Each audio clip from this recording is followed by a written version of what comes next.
Today is my 71st birthday, and my son just broke my arm because I pushed his wife. It wasn't an accident. It was a punishment. Robert grabbed my shoulder with a strength I didn't recognize, twisted my arm behind my back until I heard the snap, and then dragged me into the utility closet while I screamed in pain. His wife watched from the hallway with her arms crossed, saying nothing, with that cold smile she always wears when she wins. He locked the door. I heard his footsteps moving away. I heard his voice telling her that I had finally learned my lesson. And then, silence, a silence so heavy it hurt more than my arm. I'm sitting on the floor of this dark room that smells like bleach and dampness, my left arm hanging uselessly at my side, swollen, throbbing. Every beat of my heart sends a wave of pain up to my shoulder. My blouse is stained with sweat and tears. Outside I can hear laughter. Laughter in my own house, on my birthday. As if nothing happened. As if their mother wasn't locked up like an animal. 4 hours ago, we were all sitting at the dining room table. I had baked my own cake, decorated my own table, because no one else would. Brenda, my neighbour, came over with flowers and a genuine hug. She was the only one. Robert arrived late with that woman. They didn't even wish me a happy birthday. They sat down, ate, and talked among themselves as if I didn't exist. And then I saw something I had suspected for weeks. I saw her reach into my purse, which was hanging on the back of my dining chair. I saw her take out my wallet. I saw her pull out bills and tuck them into her own purse with terrifying calm. I stood up so fast I knocked over my chair. I yelled at her. I called her a thief. I told her she had been robbing me for months, that I wasn't stupid, that I had seen the withdrawals in my bank account, that I had found my jewelry in her room. She stood up, looked at me with those vacant eyes, and told me I was crazy, that I was a paranoid old woman, that no one would believe me. Robert stood up too, but he didn't defend me. He looked at me with disgust, with a contempt that chilled my blood. And he believed her. He believed her and not his own mother. So I did something I should never have done. I walked up to her, put my hand on her chest, and pushed her. It wasn't hard. I barely moved her. But she dropped backward as if I had hit her with all my strength, tripped over the chair, and fell to the floor, screaming. It was theatre. Pure theatre. But Robert didn't see it that way. Robert saw his mother assaulting his wife. And then he came toward me with a fury I had never seen in his eyes. He grabbed my arm. I tried to pull away. I told him he was hurting me. I begged him. But he tightened his grip and began twisting my arm behind my back. I felt the bone resist. I felt something inside me break. And then came the pain. A white, blinding pain that made me scream until I ran out of breath. He dragged me down the hall while I cried, while I begged him to stop. Brenda yelled from the doorway that she would call the police. But Robert didn't stop. He shoved me in here, into this windowless room, and shut the door. I heard the key turn. I heard his voice on the other side, calm, cold, saying the words I will never forget. Learn your place, Mum. You don't call the shots in this house anymore. I do. And if you ever touch my wife again, it will be much worse for you. I pounded on the door with my good hand. I screamed for him to let me out, that I needed a doctor, that I was dying from the pain. He didn't answer. He just left. And I stayed here, slumped against the wall, cradling my broken arm, feeling the swelling grow, feeling my fingers go numb. I don't know how much time has passed. It could be an hour. It could be 3. It's hard to tell in the darkness. The pain has changed. It's no longer sharp. Now it's deep, constant, like an animal gnawing on me from the inside. I think about how I got here.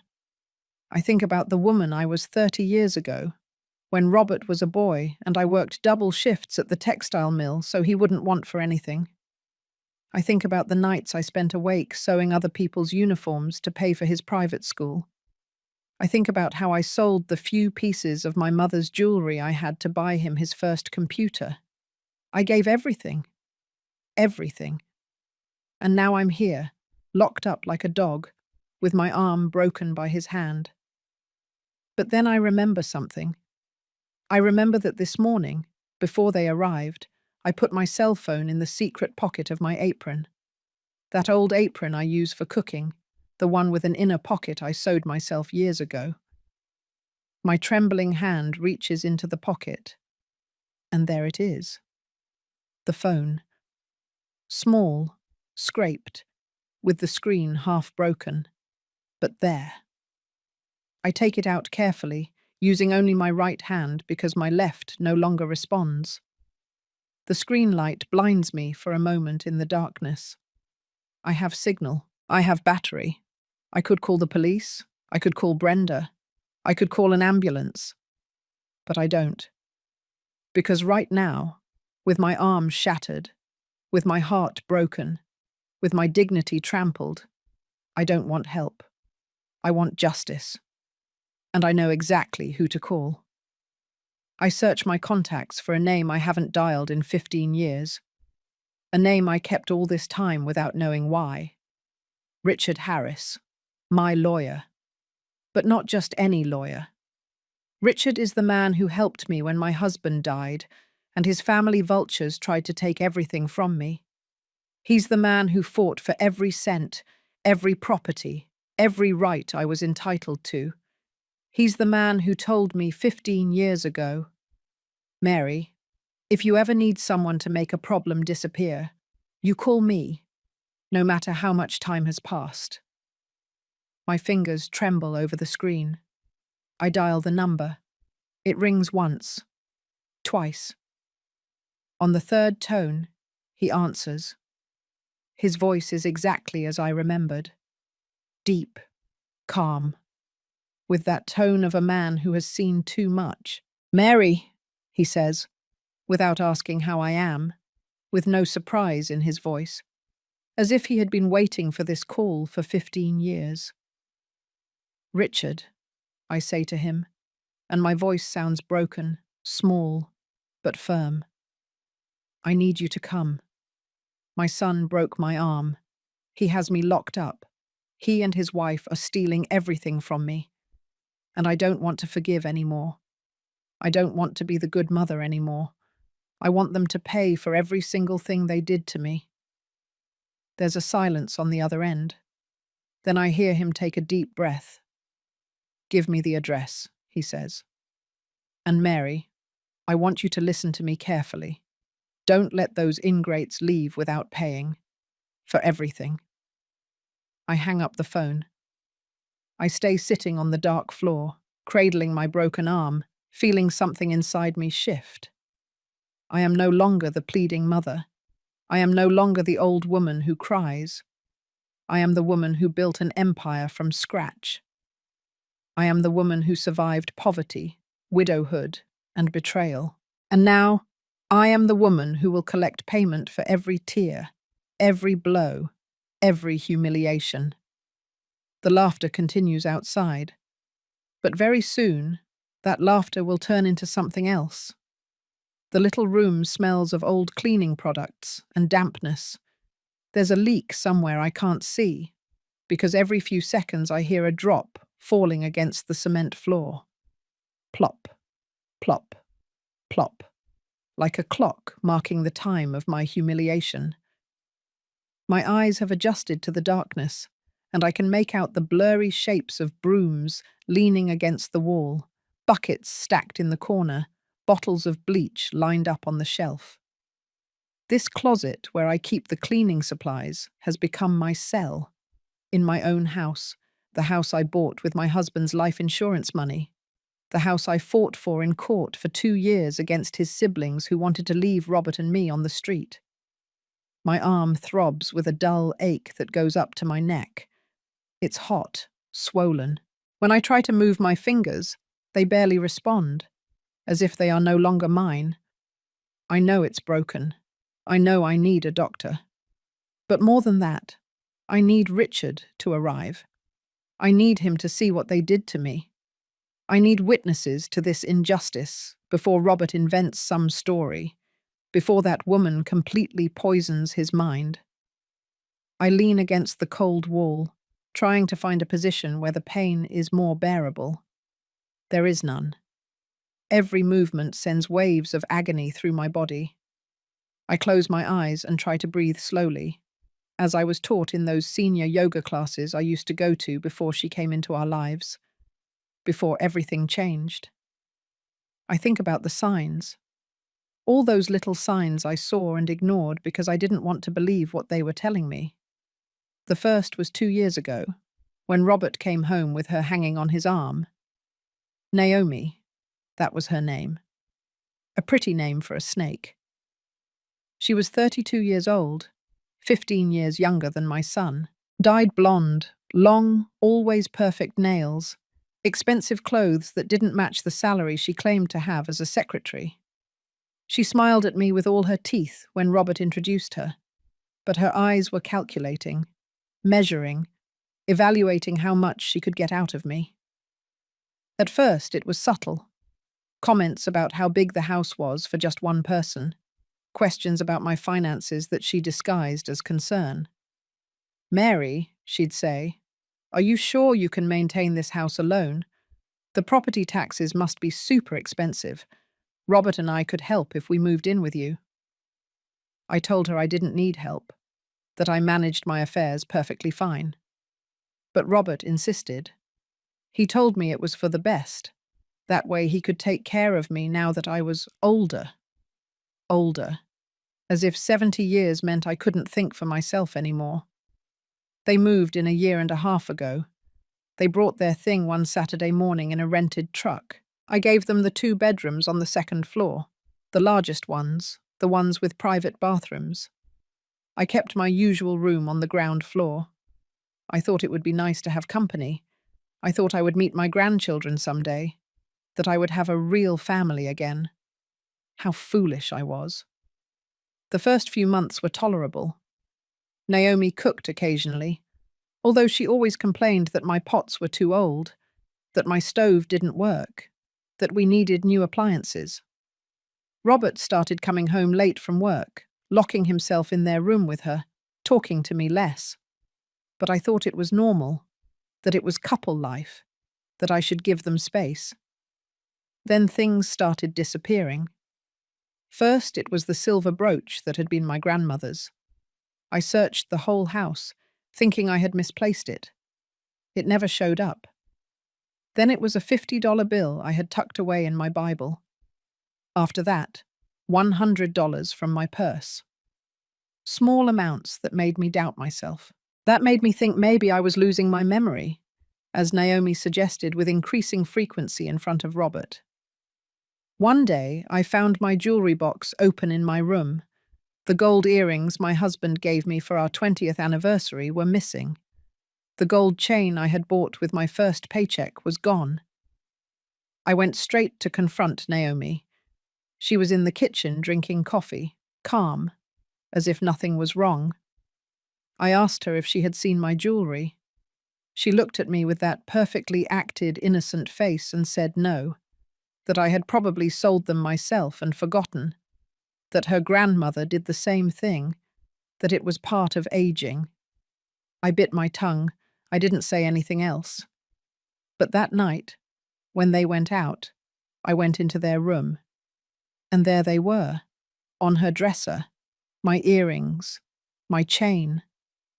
There were even other things I hadn't realized were missing.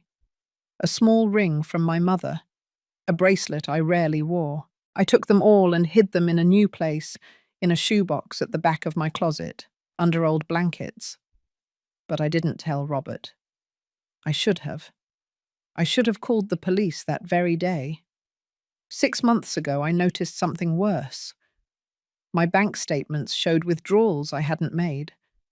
$300 here, $500 there. Small amounts that added up to thousands. I went to the bank. They told me the withdrawals had been made with my card and my PIN, but I hadn't made any withdrawals. I never use the card. I always take money out in person with the teller. I asked them if they had cameras. They showed me the video.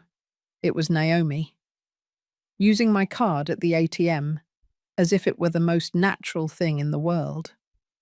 I changed my PIN that same afternoon. When I got home, I asked Robert to talk alone.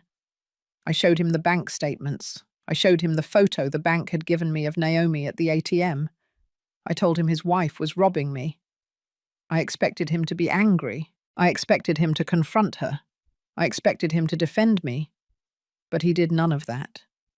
He stood up, snatched the papers from my hands, tore them into pieces, and told me I was crazy, that Naomi would never do that, that I had probably given her the card and forgotten, that I should stop making things up to cause problems in their marriage. That night I cried until I ran out of tears. My son didn't believe me. My own son chose a thief over his mother, and I stayed quiet again, because I was afraid of being kicked out of my own house, afraid of being alone, afraid to admit that I had lost my son forever. I hear footsteps upstairs, muffled voices, laughter. They are celebrating. They are in my living room, eating my food, in my house, while I'm down here with a broken arm. The phone is still in my hand. The screen went dark, but I hold it like a lifeline. Richard said he would come. I don't know how long he'll take. I don't know what he'll do when he gets here. But I know that for the first time in 2 years, someone is going to be on my side. Someone is going to believe me. Someone is going to make this end.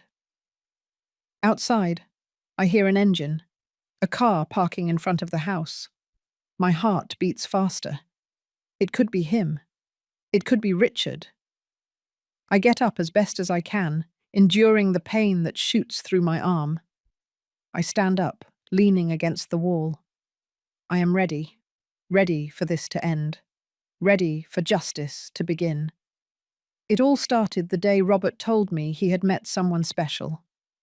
It was 3 years ago, on one of those quiet Sundays where I was preparing lunch and he came to visit me like every weekend.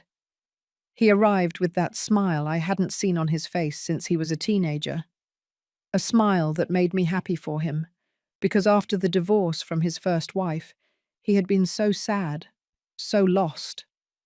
He hugged me at the door and said, "Mum, I met an incredible woman. Her name is Naomi. I want you to meet her." I got excited. Of course I did. My son was smiling again. My son had found someone who made him happy. I asked him everything. How they met, what she did for a living, how long they had been dating. He told me they had met in a bar near his office, that she worked as a secretary for an import company, that she was fun, intelligent, that she made him feel young again. He didn't mention that she was 15 years younger than him. I would find that out later. He brought her home 2 weeks later. I had cooked all day. I made turkey and mashed potatoes the way Robert likes, green bean casserole and apple pie. I set the table nicely with the lace tablecloth that had been my mother-in-law's and took out the good china I almost never used. I wanted to make a good impression. I wanted her to see that he came from a decent, hard-working family with values. When they arrived, the first thing I noticed was her clothes. Naomi wore a tight white dress, sky-high heels, a designer bag that I knew cost more than $1,000 because I had seen it in a magazine. For a secretary, she dressed very well. Too well. But I told myself I shouldn't judge, that maybe she had saved up to buy nice things, that it wasn't my business. She greeted me with a hug that smelled of expensive perfume. "Mrs. Mary, what a pleasure to finally meet you. Robert talks about you all the time." Her voice was sweet, soft, perfectly modulated. Her nails were long and painted bright red. When she let go of me, I saw how her eyes scanned the living room.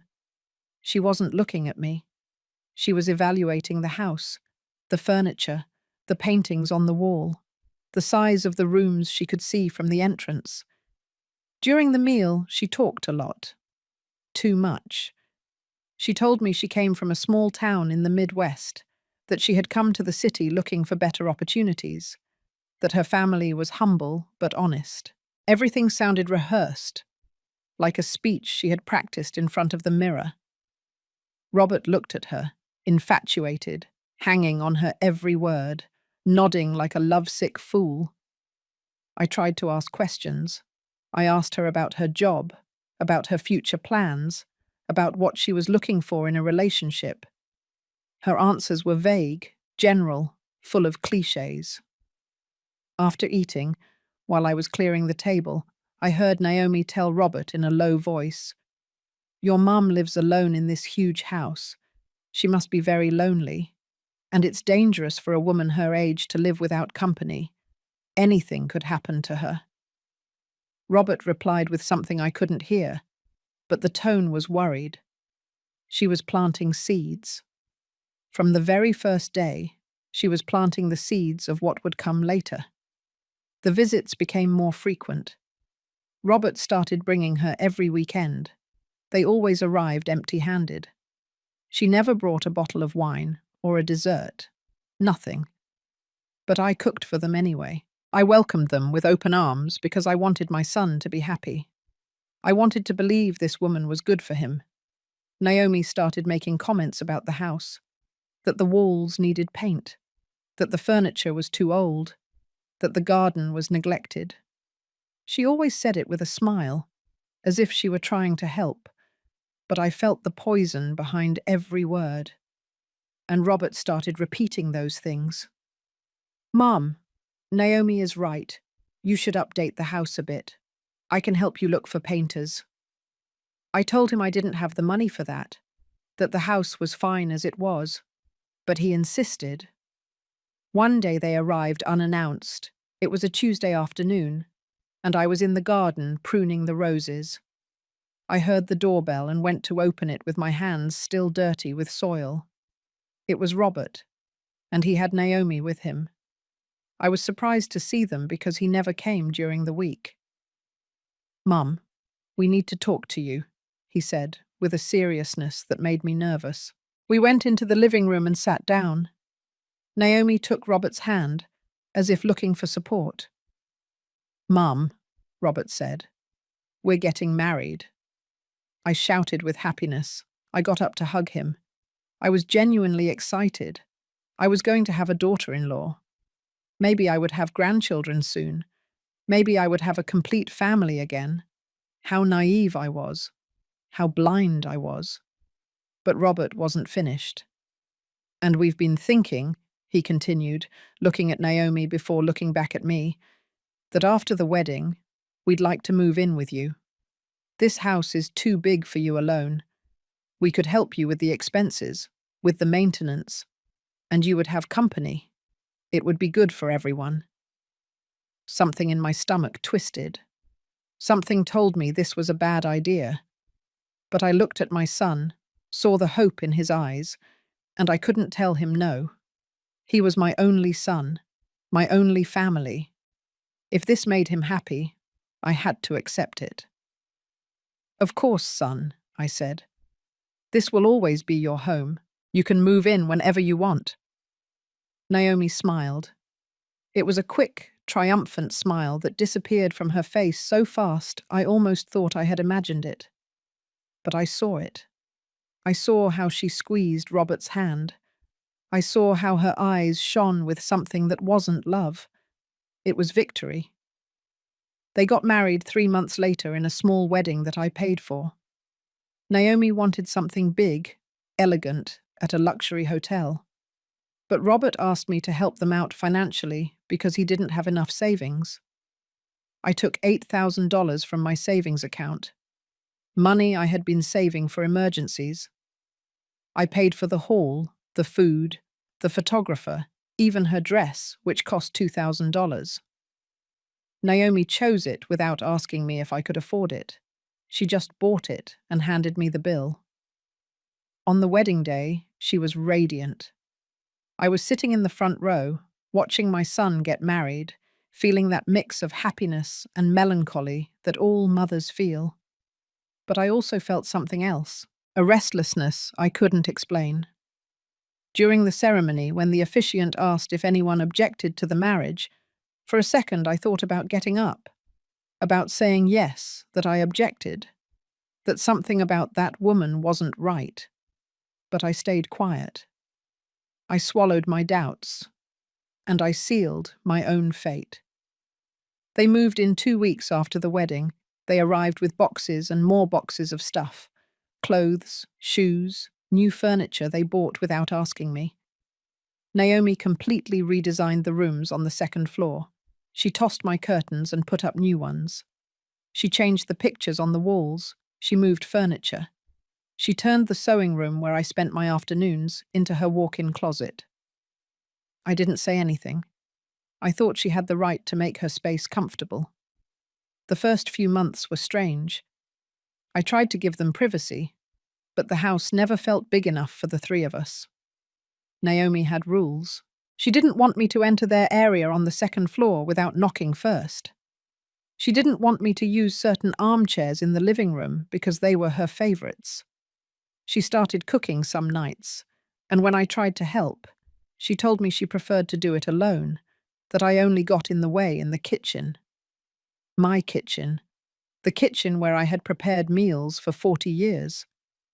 Robert changed. Little by little, he stopped being the son I knew. He stopped hugging me when he came home from work. He stopped asking me how my day had been. When I tried to talk to him, he would look at Naomi as if asking permission to answer me. She was always there, between us, like an invisible wall that grew taller every day. And then the thefts began. The first theft I could confirm was my engagement ring. I kept it in a small red velvet box inside the top drawer of my dresser. It was the only thing I had left of my husband, besides the memories. A simple white gold ring with a small diamond that he had bought with 3 months' salary. It wasn't worth a fortune, maybe about $1,500, but to me it was priceless. One morning I went to look for it because I wanted to clean it, make it pretty, remember better times. The box was still there, but it was empty. I searched my whole room, thinking I might have put it somewhere else and forgotten. I checked every drawer, every pocket of my clothes, under the bed, inside my shoes. Nothing. I went upstairs to the second floor and knocked on their bedroom door. Naomi opened it wearing a silk robe that probably cost more than my monthly utility bill. She looked at me annoyed, as if I had interrupted something important. I asked her if she had seen my ring. She said no, with a look of perfect innocence. Then she added, "Mrs. Mary, you know that at your age it's normal to start forgetting where you put things. My grandmother was the same way. You probably put it somewhere and don't remember." Those words, those cursed words that she would repeat over and over again for the following months. Every time something disappeared, every time I complained, she reminded me of my age. She made me feel like I was losing my mind, like I was a senile old woman who couldn't trust her own memory anymore. And the worst thing is that I started to believe her. I started doubting myself. But the thefts continued. 2 weeks later, $300 I had saved in an envelope inside my Bible were missing. Money I was saving to fix the roof leak. I confronted Naomi again. Again, she told me I had probably spent that money and forgotten. "What did I spend it on?" I asked her. "I haven't left the house in days." She shrugged. "I don't know, Mrs. Mary. Maybe you gave it to someone. Maybe you hid it somewhere else. Sometimes older people do those things without realizing it." I went to Robert. I told him about the money. I told him about the ring. I begged him to talk to his wife, that something strange was happening. He sighed as if I were a heavy burden he had to tolerate. "Mum, Naomi isn't stealing from you. She has her own money. She doesn't need yours. You probably lost it and don't want to admit it. You're looking for someone to blame. His words hurt me more than any theft. My own son didn't believe me. My own son treated me like a liar. I decided to be more careful. I started keeping my money in different places, inside old books, in shoeboxes at the back of the closet, in the pocket of coats I no longer wore. But nothing worked. She always found everything. It was as if she had a radar for detecting where I hid my things. I lost another $500, then $200, then $700. In 6 months, she had stolen more than $3,000 in cash. But money wasn't the only thing. My jewelry was disappearing one by one. The pearl earrings my mother gave me before she died. A gold bracelet I had bought with my first paycheck when I started working at the factory. An antique brooch that had belonged to my grandmother. Each piece was a part of my history, of my life. And she was erasing them. One day, I decided to go into her room when they weren't home. I know it was wrong. I know I invaded their privacy. But I couldn't take it anymore. I needed proof. I needed to know I wasn't crazy. I waited until Robert left for work and Naomi went to the salon. I went up the stairs with my heart pounding so hard I thought I would have a heart attack. I opened their bedroom door. It was immaculately tidy. The bed perfectly made, not a single piece of clothing out of place.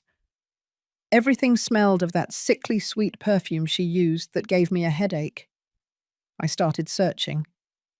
I opened drawers carefully, trying to leave everything as it was. I checked her closet full of expensive clothes, designer shoes, branded handbags. Too many things for a secretary. At the back of the closet, under a pile of sweaters, I found a wooden box. I took it out. It was locked. I looked for the key in nearby drawers. I found it hidden inside a sock. I opened the box with trembling hands. And there was everything. My engagement ring, my mother's earrings, the gold bracelet, my grandmother's brooch, all my jewelry that had disappeared over the last few months. But there was more. There was jewelry I had never seen, expensive rings, gold necklaces, men's watches that looked valuable. Where had she gotten all that? How many other people had she robbed? I also found documents, bank statements in her name that showed large deposits. $10,000, $15,000, $20,000. Where was all that money coming from? There were pawn shop receipts. She had sold some jewelry. Not mine, thank goodness, but other pieces. This was professional. She was a professional thief, and my son had married her without knowing anything. I took photos of everything with my cell phone. Photos of my jewelry in her box. Photos of the documents. Photos of the receipts. I put everything back as it was and left the room. I went downstairs to my room and sat on the bed, trying to process what I had discovered. I had proof. I finally had proof that I wasn't crazy, that she really was stealing from me.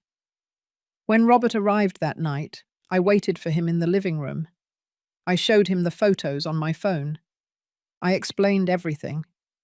I told him where I had found my things. I expected him to be angry with her. I expected him to confront her. I expected him to finally believe me. But his reaction was the opposite. He became furious. With me.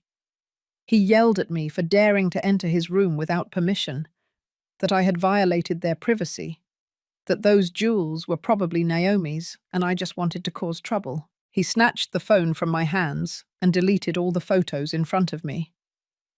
"I don't want to hear these ridiculous accusations again," he told me with a cold voice I didn't recognize. "Naomi is my wife. If you keep attacking her, you're going to have to find another place to live." Those words broke my heart. My son was threatening to kick me out of my own house. The house I had bought. The house I had fought for in court. All because I dared to tell the truth about his wife. That night, Naomi didn't come down for dinner. She stayed upstairs in her room. But the next day, when Robert left for work, she came down to the kitchen where I was having coffee. She sat down across from me with a smile that chilled my blood. "Mrs. Mary," she said in a soft, almost sweet voice, "I hope we've learned our lesson. This is my house now. Robert is my husband.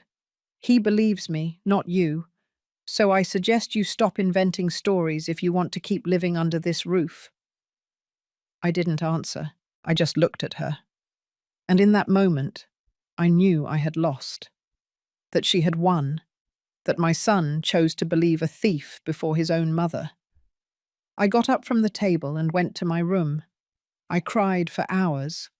But the tears didn't change anything. The thefts became more brazen after that. She no longer bothered to be subtle. One day, I found my checkbook in her purse when she dropped it in the living room. It had 3 checks signed by me, checks I had never signed. She had forged my signature. When I confronted her, she told me I had given them to her and forgotten, that she had receipts if I wanted to see them. She didn't have receipts. But Robert believed her anyway. I checked my bank account and discovered that more than $15,000 was missing. Withdrawals I hadn't made, checks I hadn't signed. I went to the bank and tried to report it as fraud. But the manager told me I needed a police report. And if I filed a police report against Naomi, Robert would never forgive me. I would be completely alone. Then she started something worse. She started controlling me. She told me what times I could use the kitchen. She forbade me from having visitors without telling her first. When Brenda, my neighbor, came to visit me, Naomi would stay in the living room, listening to our entire conversation, making uncomfortable comments until Brenda left. Once she told me, "Mrs. Mary, I think it would be better if your friends didn't come over so often. It interrupts our family peace." I stopped inviting Brenda. I stopped going out. I stayed in my room most of the day.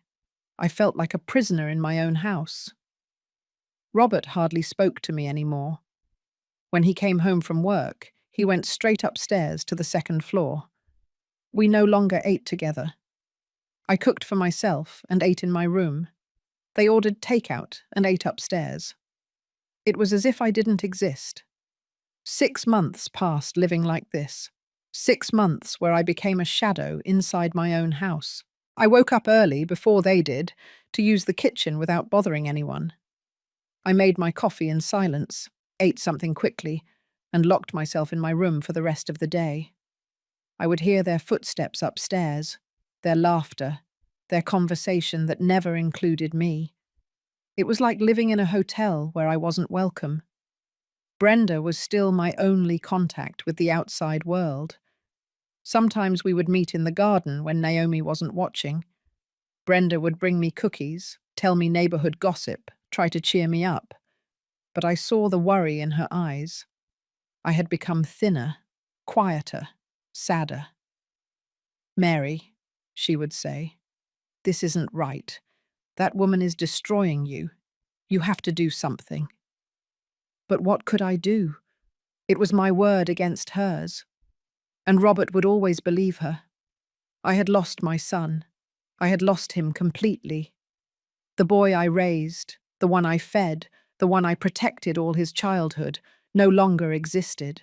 In his place was a man who saw me as a problem, as an obstacle, as something he needed to get rid of. Then came my 71st birthday. I didn't expect anything. I didn't expect a celebration, or gifts, or attention. I just wanted the day to pass without incident. But Brenda insisted on coming to visit me. She arrived at 2 o'clock in the afternoon with a bouquet of flowers from her garden and a tight hug. "Happy birthday, friend," she said, with so much affection that my eyes welled up with tears. We were in the living room when Robert and Naomi arrived. I was surprised to see them because it was early, barely 3 in the afternoon, and Robert never left work so early. Naomi brought a bag from an expensive bakery. She took out a small, almost ridiculous cake, with one candle in the center. "Happy birthday, mother-in-law," she said, with that fake smile I knew so well. Robert didn't even hug me. He just said, "Happy birthday, Mum," without looking me in the eye. I blew out the candle because Brenda was there, and I didn't want to make a scene. We cut the cake. Brenda tried to make conversation, but the atmosphere was tense. Naomi kept looking at her phone, bored. Robert ate his slice of cake in 3 bites and said he had to make some work calls. Brenda stayed a little longer and then left, not without whispering, "Call me if you need me." When Brenda left, the house fell silent. I was picking up the dirty dishes from the living room when I saw something that made my blood boil. I saw Naomi reach into my purse that was hanging on the back of the dining chair. I saw her take out my wallet. I saw her open it and take out several bills as if it were nothing, as if it were the most natural thing in the world, as if that money was hers. Something in me snapped. Something I had been holding back for months, for years, finally exploded. I dropped the plates I was holding. The noise made Naomi turn around. Our eyes met. She didn't look scared. She didn't look guilty. She just looked at me with that contempt that had always been there, beneath the mask of fake kindness. "Thief," I said. My voice sounded strange, as if it came from someone else. "You're a damn thief. I saw you. I saw you take the money from my wallet, just like you've been stealing from me for months, years." Naomi stood up slowly. She put the bills in her pocket without any shame. "I don't know what you're talking about, Mary. You're seeing things again. You should go to the doctor. I think the dementia is progressing." "I'm not crazy," I yelled. "I saw you. I just saw you and I found my jewelry in your room. I know you've been robbing me. I know what you are." Robert came running down the stairs. "What's going on here? Why are you yelling, Mum?" "Your wife is a thief," I told him, pointing at Naomi. "I just saw her steal money from my wallet, and I found all my jewels that I supposedly lost hidden in her room. She's been stealing from me since she came into this house." Robert looked at Naomi. She put her hands to her face and started to cry. Perfect tears that ran down her cheeks without ruining her makeup. "Robert, I don't know why your mum hates me so much. I've tried to be good to her. I've tried to take care of her. But she's always accusing me of horrible things. I can't take it anymore." "She's lying," I yelled. "Please, Robert. Please believe me. Just check her pocket. The money she just stole from me is right there." Robert walked up to Naomi and put a hand on her shoulder. "Can I see your pocket, honey?" he asked her in a soft voice. Naomi nodded, still crying. She reached into her pocket and pulled out the bills. But when she showed them, she said, "This is my money, Robert. The money I earned this week. Your mum is accusing me of stealing her money, but this is mine. I have the ATM receipt, if you want to see it." Of course she had a receipt. Of course she had thought of everything. She had probably taken out money that morning just to have an alibi.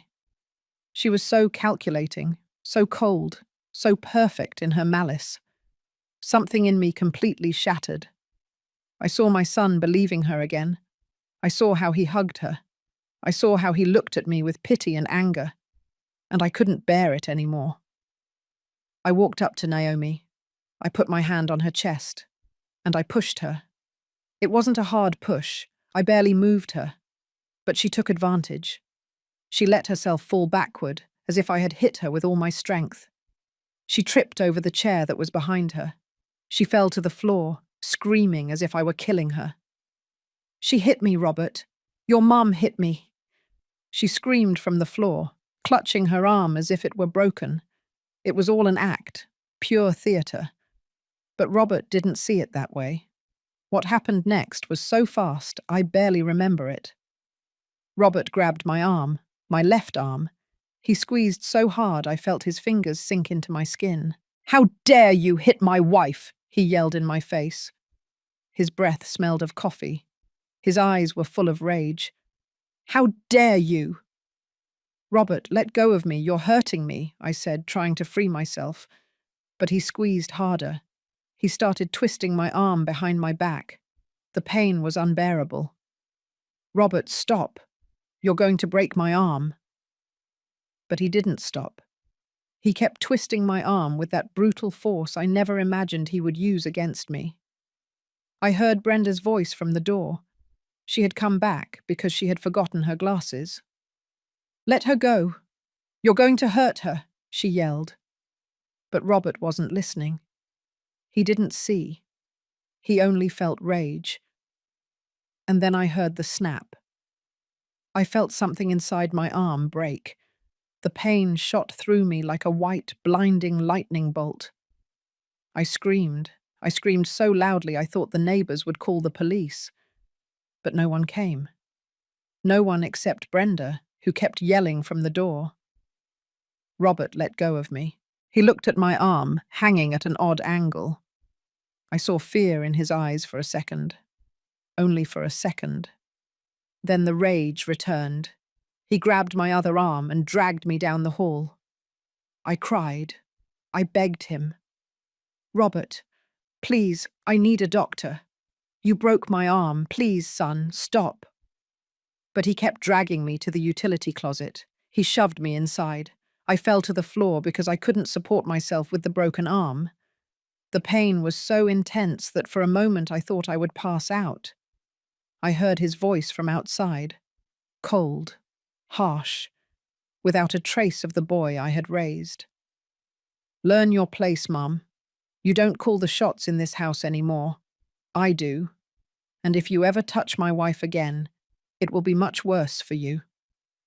He closed the door. I heard the key turn. I heard his footsteps moving away. I heard Brenda yelling that she would call the police. I heard Naomi telling her to leave, that this was a family matter, that Brenda had no business being there. I was left alone in the darkness, with my broken arm, with my heart shattered, with the absolute certainty that I had lost my son forever. But then I remembered the phone I had hidden in the pocket of my apron, and I remembered the name I had kept for 15 years. Richard Harris, the lawyer who had told me that if I ever needed to make a problem disappear, to call him. I took out the phone with the hand that still worked. I dialed the number, and when Richard answered with that deep, calm voice, I told him exactly what I needed. Justice. Vengeance. Restitution. Everything they had taken from me, I would get back. And they would pay. They would pay dearly for every tear, for every theft, for every humiliation, for this broken arm, for everything. Richard arrived exactly 43 minutes after my call. I know it was 43 minutes because I counted every second in that dark closet, clinging to the phone as if it were my only connection to sanity. The pain in my arm had changed. It was no longer that sharp, blinding pain from the beginning. Now it was a deep, pulsating ache that reminded me with every beat that my own son had broken a bone. I heard the doorbell, then voices. Richard's voice was unmistakable, deep and firm, with that tone of a man who does not accept no. "I am Mrs. Mary Aguilar's lawyer. You have 30 seconds to open that door, or I will call the police for kidnapping and assault." There was silence. Then I heard Robert say something I couldn't quite catch. Richard's voice spoke again, harsher. "I am not interested in your version. Open that door now, or this will get very ugly for you." The key turned in the lock. The door opened. The hallway light blinded me for a moment. Richard was there, older than I remembered, his hair completely white now, but with the same imposing presence he always had. Behind him were Robert and Naomi, she with her arms crossed and an expression of annoyance, he with a pale face and clenched fists. Richard knelt beside me. His eyes scanned my swollen arm, the strange angle at which it hung, the tears on my face. "Mary," he said in a soft voice that contrasted with the harsh tone he had used outside, "we are going to get you out of here. We are going to fix this. Everything." He took off his jacket and put it over my shoulders. Then he took out his phone and called an ambulance. "She doesn't need an ambulance," Robert said from the doorway. "This was an accident. She fell. I just—" "Silence," Richard interrupted him without even looking at him. "Do not say one more word. Everything that comes out of your mouth from this moment on can and will be used against you." He looked back at me. "Can you walk?" I nodded. He helped me to my feet. The movement made the pain explode in my arm again, but I bit my lip not to scream. While we waited for the ambulance, Richard took out his phone and started taking pictures. Photos of my arm. Photos of the closet where they had locked me up. Photos of the key still in the lock from the outside. "Evidence," he told me. "All of this is evidence." Then he looked at Robert and Naomi, who were still in the hallway, watching. "I hope you have a good lawyer. You're going to need one." The ambulance arrived. 2 paramedics came in with a stretcher. They checked my arm carefully, put on a makeshift sling, and gave me something for the pain. As they loaded me onto the stretcher, I saw Brenda at the front door. Her hands were over her mouth, and her eyes were full of tears. "I'm going with you," she told me. Richard nodded. "You're a witness. I need you." At the hospital, they took me straight to X-ray. The doctor, a young man with a worried face, showed me the images. "Mrs. Aguilar, you have a complete fracture of the humerus. It's a serious injury. You're going to need surgery to put in a pin." He explained the procedure, the risks, the recovery time. I was barely listening. I only thought about Robert, about how he had done this to me, about how he had chosen that woman over me. While they were preparing me for surgery, Richard stayed by my side. "Mary, I need you to tell me everything. From the beginning, every theft, every abuse, every threat, everything." And I told him. I told him about the missing jewelry, about the stolen money, about the forged checks, about how they had isolated me, about how they had made me feel crazy. I told him everything while the nurses put in the IV line, while they prepared to take me to the operating room. "I have photos," I told him. Well, I had them. I took pictures of my jewelry in her room, of the bank documents I found. But Robert deleted them from my phone. Richard shook his head. "It doesn't matter. There are ways to recover deleted photos. Give me your phone." I gave it to him. He put it in his briefcase. "A friend of mine is an expert in data recovery. We are going to recover those photos, and we are going to get much more." When I woke up from surgery, my arm was in a cast from my shoulder to my wrist. The doctor explained that everything had gone well, that the pin was in place, that I would need physical therapy for months. Richard was still there, sitting in a chair next to my bed, working on his laptop. "How do you feel?" he asked when he saw I was awake. "Like I was run over by a truck," I replied. My voice sounded thick from the anesthesia. Richard offered a faint smile. "Rest. We start working tomorrow." I closed my eyes, but before falling asleep again, I asked him, "What are you going to do?" His answer was simple. "Justice, Mary. I'm going to get justice." I spent 3 days in the hospital.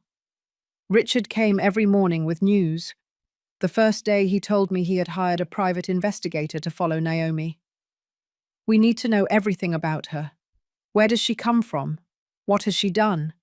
Who else has she robbed?" The second day he brought me my phone. We recovered the photos, all of them, and they are pure gold. We have clear evidence of theft, forgery, and fraud. The third day he arrived with a smile. Mary, your daughter-in-law is a professional criminal. My investigator found that she has a record in other states. She's done this before. She marries older men or moves in with vulnerable families, steals everything she can, and disappears. She has at least 3 different identities. Naomi isn't even her real name. I felt a mix of vindication and horror. Vindication because I was right. I wasn't crazy. She was exactly what I thought. Horror because my son had married a professional con artist and had no idea. "Did you tell Robert?" I asked him. Richard shook his head. "Not yet. First, we need to secure your assets. We need to protect your house, your bank accounts, everything. Because when this explodes, she's going to try to take everything she can." During those 3 days, Robert didn't come to visit me. Not a call, not a message, nothing. Brenda did come every day. She brought me homemade food because she said the hospital food was awful. She told me what was happening at the house. "Naomi is selling things," she told me. "I saw her taking boxes out of the house and putting them in a car. I think she's preparing to run." Richard acted fast. He got a court order to freeze my bank accounts and protect them from any unauthorized access. He changed the locks on my house while they were out. He hired a security service so no one could take anything off the property without my authorization. "Your house is protected now," he told me. "Nothing leaves there without your approval." When I was discharged, Richard took me to a hotel. "You are not going back to that house yet, not until we have everything ready." The hotel was simple, but clean. Brenda stayed with me that first night. She helped me bathe, change, and comb my hair. I cried in her arms. "How could I lose my son like this?" I asked her. She hugged me tighter. "You didn't lose him. He lost himself. But you are going to get your life back. You are going to get your dignity back." The next day, Richard came with more news. I filed a civil lawsuit against Naomi for theft, fraud, and misappropriation. I also filed a criminal complaint. And Mary, there's more. The investigator discovered that she has a secret bank account where she has been depositing all the money she stole from you, more than $30,000. We are going to recover every cent. "And Robert?" I asked. Richard sighed. "Robert is complicated. Technically, he committed assault by breaking your arm. We could proceed criminally against him too, but I understand that he is your son. The decision is yours." I didn't know what to answer. Part of me wanted him to pay for what he did to me.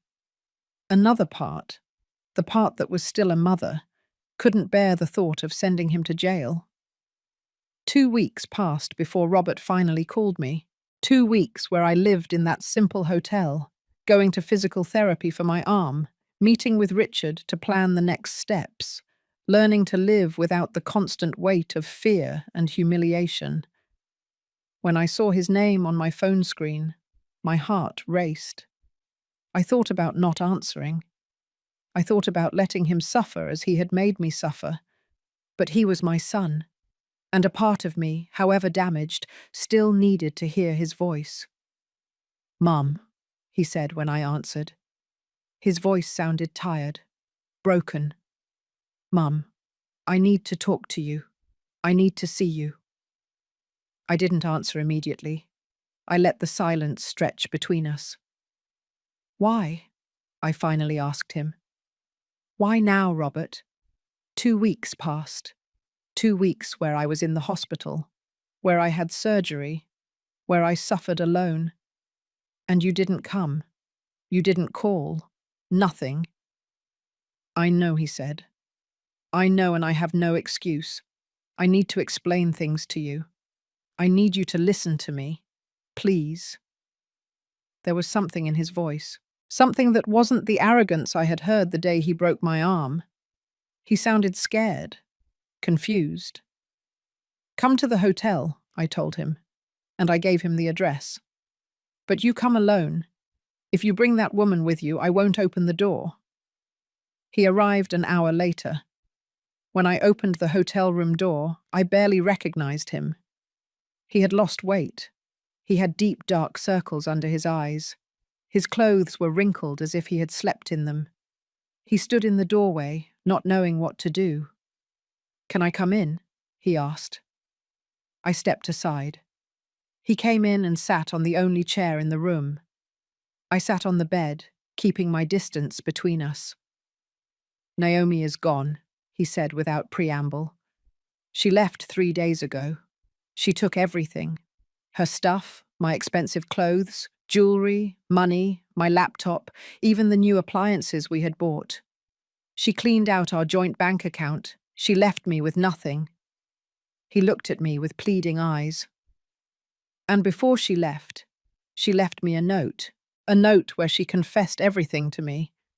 She told me she never loved me, that she only married me to steal from my family, that I was so easy to manipulate that she almost felt sorry for me."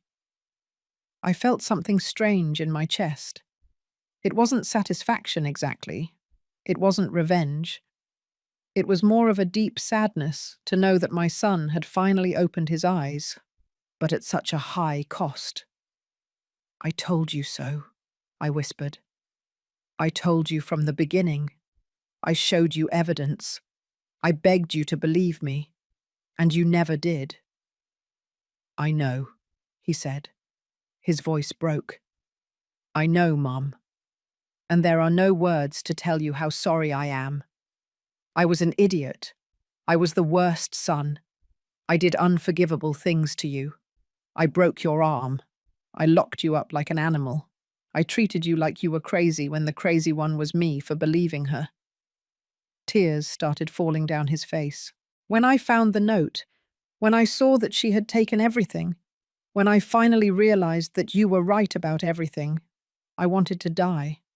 I wanted to disappear from the shame." "And what do you want me to do now?" I asked him. My voice sounded harsher than I intended. "Do you want me to forgive you? Do you want me to tell you everything is fine?" "It is not fine, Robert. Nothing is fine. You broke my arm. My own son broke my arm because I dared to tell the truth about his wife. Do you have any idea how that feels?" "I can't even imagine," he said. "I can't imagine the pain I caused you, the physical pain and the emotional pain. And I know I have no right to ask for forgiveness. I know you probably hate me, and you have every right to. But I needed to see you. I needed to tell you face to face that you were right, that I'm an imbecile, that I ruined everything." We stayed in silence for a long time. I looked at my son, this shattered man who had been a sweet boy so many years ago, and tried to reconcile the two images. The boy who hugged me when he had nightmares, the man who had locked me in a dark closet. "Richard told me everything," I finally told him. "He told me she's a professional scammer, that she has a record, that she's done this before with other families, that even Naomi isn't her real name." Robert nodded. "They told me when they came to the house with an arrest warrant, but she was already gone, disappeared without a trace." He looked up at me. "Mum, I came here to tell you something else. I came to tell you that I'm going to testify. I'm going to testify about everything I saw, about everything she did. I'm going to help you get back every cent she stole. And if you want to proceed legally against me for what I did to you, I will understand. I will accept it. I deserve it." Richard told me I could file charges for assault. I told him that with the photos, with Brenda's testimony, with the medical records, we have a solid case. I saw him go pale. "But I don't know if I can do it. I don't know if I can send my own son to jail, even though part of me wants you to suffer as I suffered." "Whatever you do, I accept it," he said. "If you want me to go to jail, I'll go. If you want me to never talk to you again, I'll do it. Whatever you decide. Mum, this time, whatever you decide." I told him I needed time to think, that I needed to process all of this, that I couldn't make a decision like that right now. He nodded and got up to leave. But before reaching the door, he turned around. Mum, one more thing. I found something when I was cleaning up the mess Naomi left. I found documents. Documents that show she didn't just steal from you, she was planning to sell the house. She had forged your signature on property transfer documents. If you hadn't defended yourself that day, if you hadn't pushed her outside, she probably would have left you with nothing in a few months. That information hit me like a punch to the stomach. She didn't just want to rob me. She wanted to completely destroy me. She wanted to leave me on the street, without a house, without money, with nothing. Give me those documents, I told him. Give them to Richard. That's more evidence. Robert left, and I stayed alone in the hotel room, processing everything I had just heard. My son had finally opened his eyes. He finally believed me. But was it enough? Could I forgive him for everything he had done to me? I didn't know. Honestly, I didn't know. The next day, Richard came with important news. Mary, the investigator, tracked down Naomi. Well, the woman who called herself Naomi. Her real name is Leona Barnes, and they found her in another state, living with another older man, doing exactly the same thing. The police arrested her this morning. She's being extradited here to face the charges. I felt an enormous relief. She was finally going to pay. She was finally going to face the consequences of what she did to me. And the money? I asked. Can we get it back? Richard nodded. The bank account where she deposited your money was frozen. We will recover most of it. Not everything, because she spent some, but most of it, yes. Over the next few weeks, everything moved quickly. Leona, or Naomi, or whatever her real name was prosecuted. Robert testified against her. I testified. Brenda testified. Richard presented all the evidence, the recovered photos from my phone, the forged documents, the bank records, everything. The case was so solid that she couldn't even deny it. Her lawyer convinced her to accept a plea bargain with the prosecutor's office. 5 years in prison for fraud, theft, and forgery. On the day of the sentencing, I was in court. I saw her enter in handcuffs, wearing an orange prison uniform, without makeup, without her perfect nails, without that mask of superiority she always wore. She looked small, ordinary. When the judge read the sentence, 5 years in state prison, she showed no emotion. She just nodded. But as they were taking her out of the courtroom, she looked at me. And in that look, I saw pure hatred.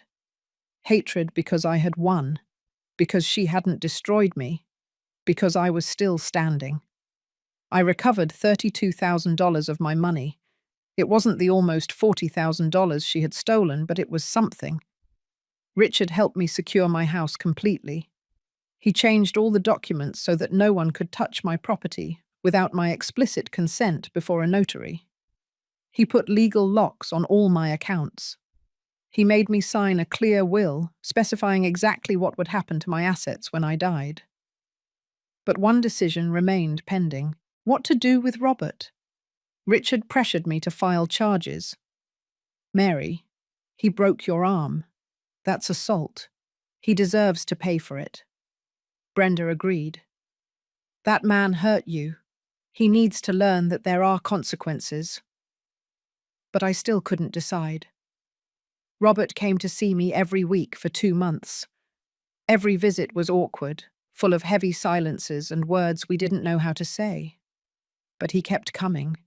He kept showing up with that look of remorse, with the red eyes of someone who doesn't sleep well, with that weight of guilt that was consuming him inside. One afternoon, he brought me all the documents he had found in the room he had shared with that woman. Papers that showed how she had meticulously planned everything. There were drafts of documents to sell my house. There were investigations into how much the property was worth. There were handwritten notes where she calculated how much money she could get before disappearing. She had even found a fake passport with her photo, but a different name. She had always had a planned escape route. "Look at this," Robert said, pointing to a small notebook. "It's all here. Dates of when she started stealing from you. Exact amounts. It even has a note about when she gave you the sleeping pills." "What pills?" I asked, confused. Robert went pale. "Don't you remember? There were like 3 months where you felt very tired all the time, where you slept a lot. She would make you tea at night. She said it was to help you rest better." My stomach churned. She was drugging me. Robert nodded. "Just enough to keep you confused, drowsy, so you wouldn't realize what she was doing. It has the name of the medication here. It was a mild sedative she bought without a prescription." All my rage returned. She hadn't just stolen from me. She hadn't just isolated me. She had drugged me. She had turned me into a zombie version of myself so she could rob me more easily. "This goes to Richard," I said, taking the notebook. "This is evidence of more crimes. She is going to pay for every single thing she did to me." Richard presented the new evidence to the prosecutor. The notebook was pure gold. It showed premeditation, planning, cruelty. The prosecutor called Leona again and offered her a new plea bargain. 7 years instead of 5, or go to trial where she would probably receive 10. She accepted the 7 years. I was present when she signed the new agreement. I watched her lawyer tell her it was her best option. I watched her clench her jaw, defeated. But while all this was happening, I was still living in that hotel. I still hadn't returned to my house. I couldn't. Every time I thought about going back, I saw the dark closet. I felt the pain in my arm. I heard Robert's voice telling me to learn my place. Brenda visited me often, and one day she said something that made me think. "Mary, that house is yours. You bought it. You fought for it. Don't let the bad memories take it away from you. You have to reclaim it, just like you reclaimed your money." She was right. That house was mine. Every brick, every window, every corner had been paid for with my work, with my effort. I wasn't going to let them take it away from me, not even in my mind. So one day I told Richard, "I want to go back to my house, but I want it completely clean. I want you to take out everything she left behind. I want you to paint the walls. I want you to change the locks. I want that house to be mine again." Richard hired a professional cleaning crew. They took out all of Leona's things that remained. All her clothes, her shoes, her beauty products, everything. They donated it to charity. They painted the second-floor walls a new color. They changed the curtains. They replaced the mattress in the room she had used. When I finally walked into my house 3 months after that terrible birthday night, it felt different. It felt clean. It felt mine again. Brenda helped me settle in. We made coffee in my kitchen. We sat in the living room, and for the first time in years, I felt at peace in my own house. But that peace was short-lived, because that night, when I was getting ready for bed, I heard knocking at the door. It was Robert. He was crying. "Mum, please, let me in. Please." I opened the door. He collapsed onto the living room sofa and cried harder than I had seen him cry since he was a child. "I lost everything," he said between sobs. "I lost my job because I couldn't focus. I lost my apartment because I couldn't pay the rent after she robbed me. I have nothing, I have no one. And it's my fault. It's all my fault." A part of me wanted to console him. He was my son. But another part, the part that still carried the weight of the broken arm, the confinement, the betrayal, remained cold. And what do you want me to do? I asked him. Do you want me to tell you it's okay? Do you want me to give you money? Do you want to live here again? No, he said, lifting his tear-stained face. I don't want any of that. I just want you to know that I understand. I understand what I did to you. I understand that I ruined our relationship. I understand that you will probably never forgive me. And I don't blame you. I just wanted you to know. I just wanted you to know that I'm going to live the rest of my life carrying this, with what I did to you.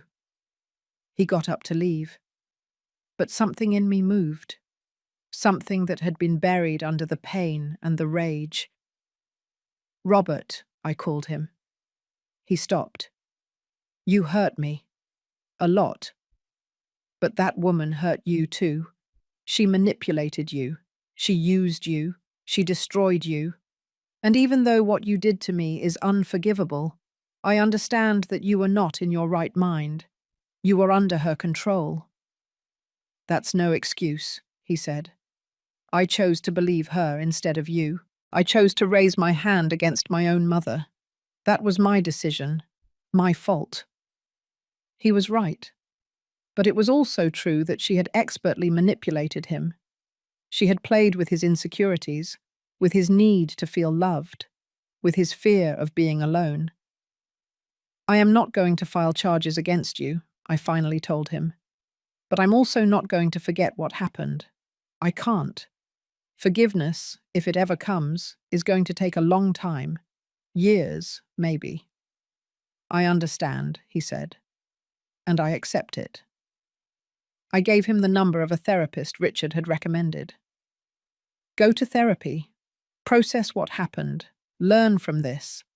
And maybe, just maybe, someday we can have something close to a mother-son relationship again. But that day is not today, not tomorrow, not next month. Robert left that night. I stayed in my living room, in my reclaimed house, thinking about everything that had happened. Thinking about the woman I had been before Leona entered our lives, a naive woman who only wanted her son to be happy. And thinking about the woman I had become, a stronger woman, wiser, more cautious. A woman who had learned that sometimes love is not enough, that sometimes you have to protect yourself first, even from your own family.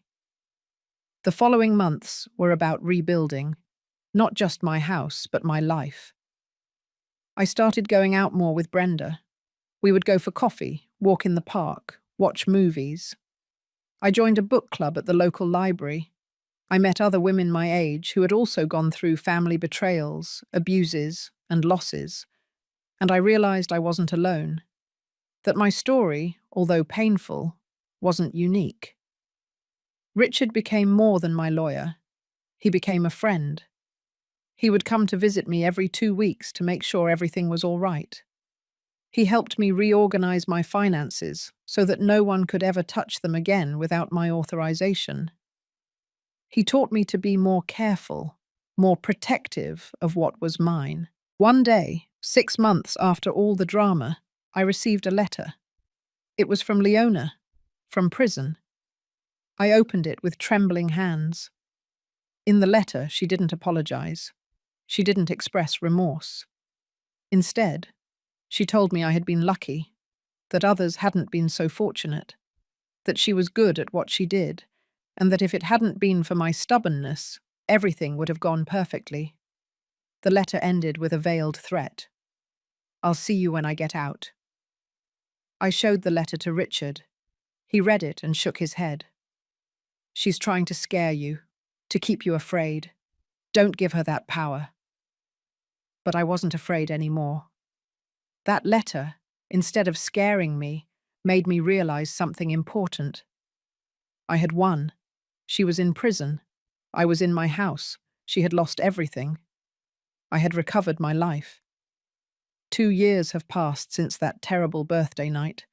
2 years since my son broke my arm and locked me in a dark closet. 2 years since I dialed Richard's number and changed the course of my life forever.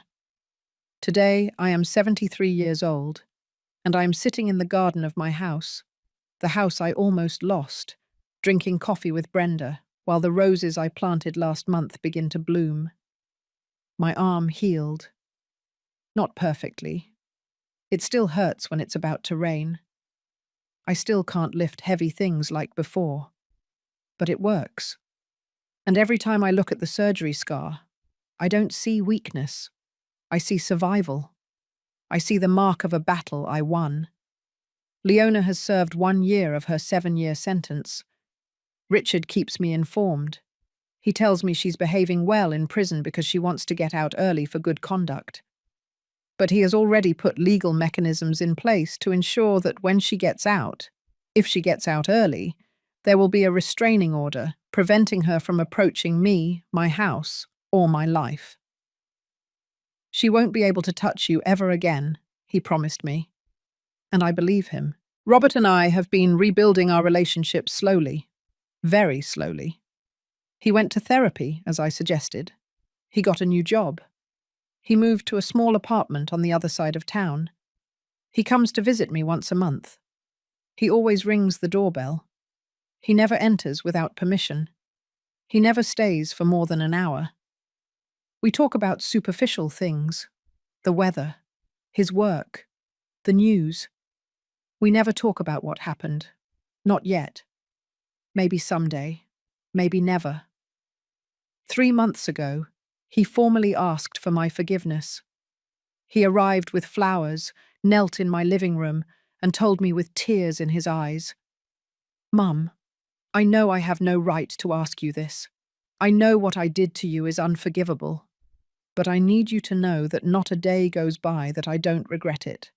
Not an hour goes by that I don't hate myself for having hurt you. And I want to spend the rest of my life trying to be a better son. If you let me." I didn't answer him that day. I told him I needed to think. That forgiveness wasn't something I could just give like that, as if nothing had happened. And he understood. He left without pressuring me, without demanding anything. That night I thought a lot about what it means to forgive. I thought about whether forgiving meant forgetting, whether it meant trusting again, whether it meant letting go of the pain. I came to the conclusion that forgiving doesn't mean any of those things. Forgiving means deciding not to let the poison of hatred consume me. It means deciding that my peace of mind is more important than my desire for revenge. It means letting go, not for him, but for me. So the next time he came to visit me, I told him, "I forgive you, Robert, not because you deserve it. Not because what you did was okay. I forgive you because I deserve peace. And I cannot have peace if I keep carrying all this rage." He cried. He cried like a child. And I let him cry. I didn't hug him. I didn't comfort him. I just let him process what I had told him. When he finally calmed down, he looked at me and said, "Thank you, Mum. I know I don't deserve your forgiveness. But I promise you I will honor it. I will be better. I will be the son I always should have been." I don't know if he will succeed. I don't know if we will ever have the relationship we had before. Probably not. That relationship probably died the day he locked me in that closet. But maybe we can build a new one. One based on respect, on clear boundaries, on honesty. One where I never again have to doubt my own worth. My life now is different. It's quieter, smaller perhaps, but it is mine, completely mine. No one tells me when I can use my kitchen. No one steals my money. No one makes me feel like I'm losing my mind. Brenda and I see each other almost every day. She has become the sister I never had. We tell each other everything. We laugh together. We cry together. We grow old together. The book club at the library became my favorite space.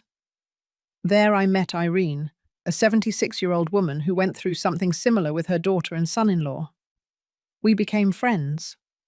To share our stories of betrayal, of pain, but also of resilience, of how we got up when the world knocked us down. I also started volunteering at a community center that helps older people who are victims of family abuse. I share my story there. I tell other women who are going through what I went through that they are not alone, that they are not crazy, that they have the right to defend themselves, that they have the right to reclaim their dignity.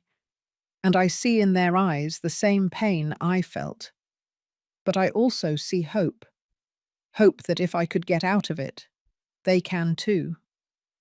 Richard is still my lawyer, but more than that, he is my friend. He comes to dinner once a month. He always brings wine, and I cook something special. We talk about everything: politics, books, life. He never married. Never. He never had children. He confessed to me once that his job was his family. But lately I see how he looks at me with an affection that goes beyond professional friendship. And I, to my surprise, find myself looking at him the same way. I don't know if anything will happen between us. At our age, things are different. More paused, more meaningful. But I like having that possibility. I like feeling that my life didn't end at 71, that there is still room for new connections, for new joys. The house is beautiful now. I have been transforming it little by little. I changed the furniture on the second floor. I turned one of the bedrooms into a sewing studio. I started sewing again, something I hadn't done for years. I make quilts, tablecloths, clothes for the babies at the local hospital. It keeps me busy. It keeps me creative. It keeps me alive. The utility closet, that place that was my prison, I turned it into something else. I hired a carpenter to make shelves. I filled it with books, plants, and light. I put in a comfortable chair and a reading lamp. Now it is my favorite corner of the house. The place where I read, where I think, where I write in my diary. I transformed the space of my greatest humiliation into the space of my greatest peace. Sometimes I think about everything that happened and wonder if I could have prevented it, if I had been firmer from the start, if I had set clearer boundaries, if I had called the police the first time I discovered a theft. But then I realized that those questions are useless. I can't change the past. I can only learn from it. And I have learned so much. I learned that love does not mean allowing abuse. I learned that being a mother does not mean sacrificing my dignity. I learned that it is okay to set boundaries, even with family. I learned that my peace of mind is worth more than maintaining false appearances. I learned that I am stronger than I thought, that I can survive things I thought would destroy me. I also learned about the power of asking for help. For years, I felt alone. I felt that no one would believe me, that no one would help me. But when I finally dialed Richard's number, when I finally let Brenda fully into my life, I discovered that I was not alone, that there were good people willing to help me. I just had to be brave enough to ask for it. A week ago, I received a call from a social worker at the community center. She told me that a 69-year-old woman had come in looking for help. Her son and daughter-in-law were abusing her. They were robbing her. They had isolated her. She was afraid. The social worker asked me if I could talk to her, if I could share my story. I went to the center that same afternoon. The woman's name was Rebecca. She was sitting in a chair, hunched over, with her eyes red from crying so much. I sat down next to her and took her hand. I went through the same thing, I told her, and I survived. And you will survive too. I told her my story, the whole thing. I didn't omit anything. The theft, the abuse, the broken arm, the confinement, the betrayal. But I also told her the part where I called Richard, where I got my money back, where I got my house back, where I got my life back. When I finished speaking, Rebecca looked at me with eyes full of tears, but also something else, determination. "Can I really get out of this?" she asked me. "Truly," I replied. "It won't be easy. It's going to hurt. It's going to be terrifying. But yes, you can get out of this, and I'm going to help you." Now Rebecca is part of my life. I visit her weekly. I help her navigate the legal system. I accompany her to her lawyer appointments. I remind her every day that she is not alone, that what they are doing to her is not right, that she deserves better. And I see how little by little, like me 2 years ago, she begins to regain her strength, her voice, her dignity. This morning, while watering my roses, I thought about the whole journey, from that frightened, broken woman locked in a dark closet to the woman I am today. A woman who is no longer afraid. A woman who knows her worth. A woman who has turned her pain into purpose. I don't know what the future will bring. I don't know if Robert and I will ever have a true reconciliation. I don't know if Richard and I will become more than friends. I don't know how many more years I have left in this world. But I know this. The years I have left will be mine. They will be lived on my terms, with my dignity intact, with my head held high. And if my story can help 1 woman, 10 women, 100 women find the strength to defend themselves, to ask for help, to reclaim their lives, then everything I went through will have been worth it. My pain will have become someone else's power. My darkness will have become someone else's light.